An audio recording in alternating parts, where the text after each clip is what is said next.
2. Heat. 1 week later. "We need to talk about your mother," Derrick Storm said.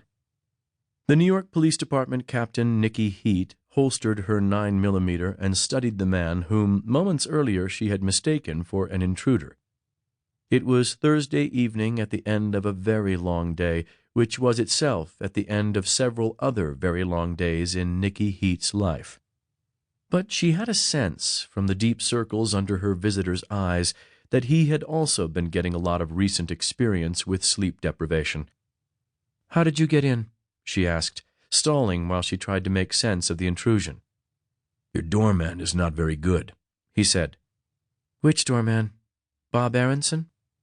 "Is he built like a bowling pin with a face full of childlike freckles that go very poorly with male-pattern baldness?" "Yes." "Then you should inform your co-op board that Bob Aronson is completely incompetent." Storm was sitting in a chair that had once been a favorite of Heat's mother's in the corner of a Manhattan apartment that had once belonged to her mother. And now he wanted to talk about her mother. Did he know? Did he know that after 17 years of being presumed dead, Cynthia Heat had surfaced in a bus shelter 2 days earlier, dressed as a homeless woman, and then vanished so quickly Nikki was left doubting what she had seen? Did he know that the ashes Nikki had venerated for 17 years as being her mother's remains turned out, upon laboratory testing, to be nothing more than cremated roadkill? Did he understand the circumstances that led to Cynthia's disappearance and then sudden reappearance, a set of facts Nikki herself didn't begin to understand? "So, my mother," Heat said, still standing at the ready. "What do we need to talk about?" Storm appeared troubled. "Look, you should know I almost didn't come here. It's selfish of me to even bring this to you. But you're the only person alive who might be able to help me decipher some potentially important evidence I found. It's a recording of your mother. Would it be too painful for you to listen to it?"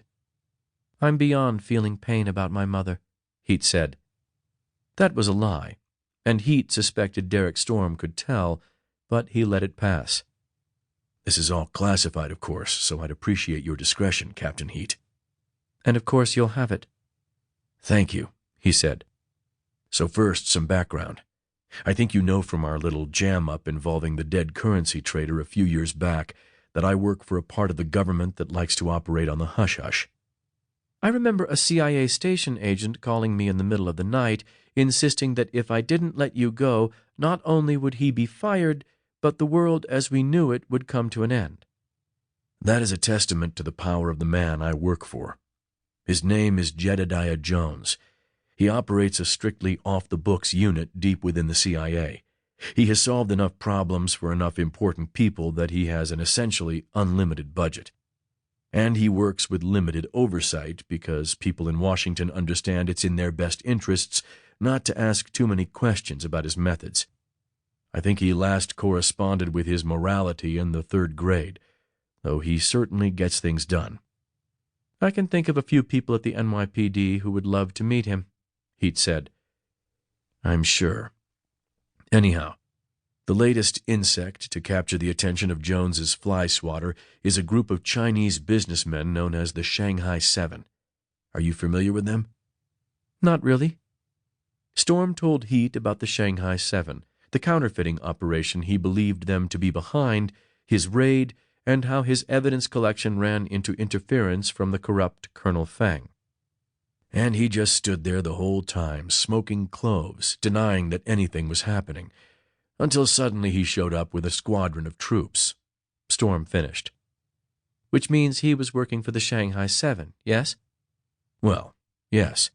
Except we can't really prove his ties to them any more than we can prove the Shanghai Seven is really behind the counterfeiting. And until we can, and more or less shame the Chinese into doing something about it, we fear the Shanghai Seven will just start it up somewhere else," Storm said. "They have the supply lines and technical know-how, and we would have very little ability to stop them. Beyond counterfeiting, they've also been tied to human trafficking, drug smuggling, and a whole host of other nasty businesses over the years.